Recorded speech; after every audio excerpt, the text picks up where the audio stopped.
শিশুকে আল্লাহ ধ্বংস করবে না, তোমাদের দায়িত্ব স্বয়ং আল্লাহ আরশ থেকে নিজ হাতে নিয়েছে।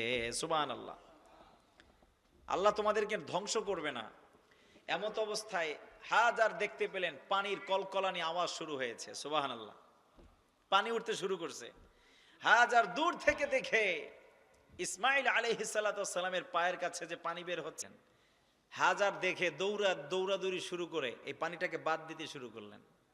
সহিহ বুখারীতে বর্ণনা এসেছে, আল্লাহ রাসূল বলেন, হাজার আলাইহিস সালাম যদি ওই দিন ওই মরুভূমিতে জমজমের কূপের পানিটা বাদ না দিত, আল্লাহ ওখানে একটা ঝর্ণা বানিয়ে দিতেন।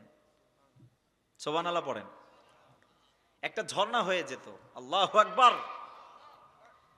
কিছুদিন পরে ইসমাইল আলাইহিস সালাতু ওয়াস সালাম, ওনার বিয়ের বয়স হয়ে গেল, বড় হয়ে গেলেন, অনেক লম্বা ঘটনা। এখন ওনাকে ওনার মা বিয়ে দিয়ে দিলেন জুমহুর নামক একটা গোত্রের মেয়ের সাথে। আল্লাহ রাব্বুল আলামিন তার কিছুদিন পরে হাজার আলাইহিস সালাতু ওয়াস সালামকে দুনিয়ার থেকে নিয়ে গেলেন। ইসমাইল আলাইহিস সালাম মক্কায় আসলেন। এবার আল্লাহ তাআলা হুকুম করলেন, ইব্রাহিম তুমি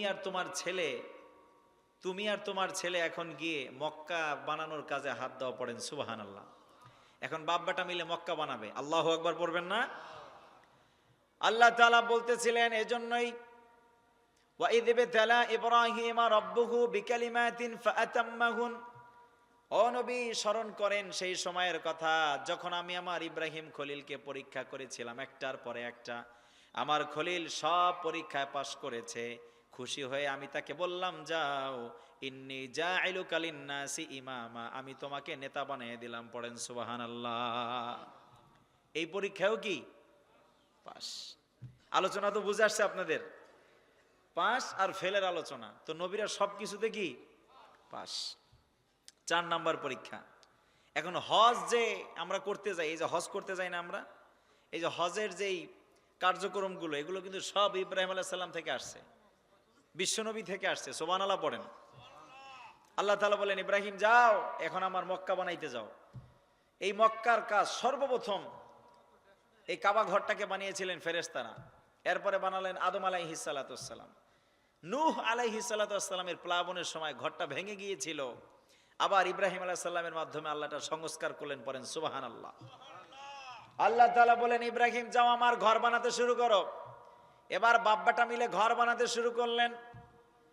ঘর বানাতে আর উপরে উঠতে পারে না। আল্লাহ বলে, টেনশন নাই, জান্নাত থেকে তোমার জন্য এমন একটা পাথর আমি পাঠিয়ে দেব, এই পাথরে দাঁড়ালে তোমাকে উপরে নিয়ে যাবে, নিচে নামতে মন চাইলে নিচে নিয়ে যাবে। এটাকে বলে মাকাম ইব্রাহিম। হজ করছেন এখানে কে কে আছেন? হাজী সাহেবরা যারা হজে গিয়েছেন, একজন পাইছি আলহামদুলিল্লাহ। এই যে মাকামে ইব্রাহিম যেটা আছে, এই মাকাম ইব্রাহিমের উপরে দেখবেন 2টা পায়ের ছাপ। দেখছেন আপনারা? ফেসবুকে, মেসেঞ্জারে, ইউটিউবে আপনারা দেখছেন না? এটা ইব্রাহিম আলাইহিস সালামের পায়ের ছাপ। আল্লাহ তাআলা এটাকে একটা নিদর্শন বানিয়ে দিয়েছেন। সুবহানাল্লাহ পড়েন। পৃথিবীর কোন পাথরে আপনি পা রাখলে দাগ হবে? কথা বলেন।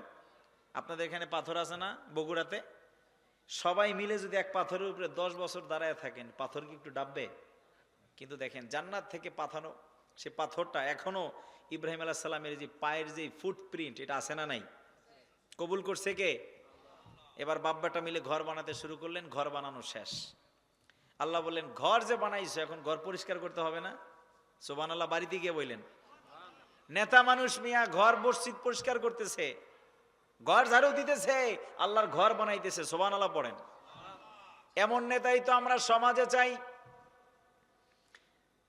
যে নেতা আল্লাহর ঘর বানাবে, মসজিদ বানাবে, তাফসীরুল কোরআন মাহফিল করবে।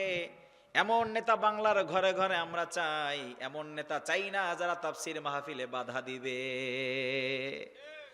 ঠিক কি না? আমরা এমন নেতা চাই যারা তাফসীর মাহফিলে সাহায্য করবে, আল্লাহর মসজিদ বানাবে, আল্লাহর ঘর বানাবে। চিল্লা এখন ঠিক কি না? আমরা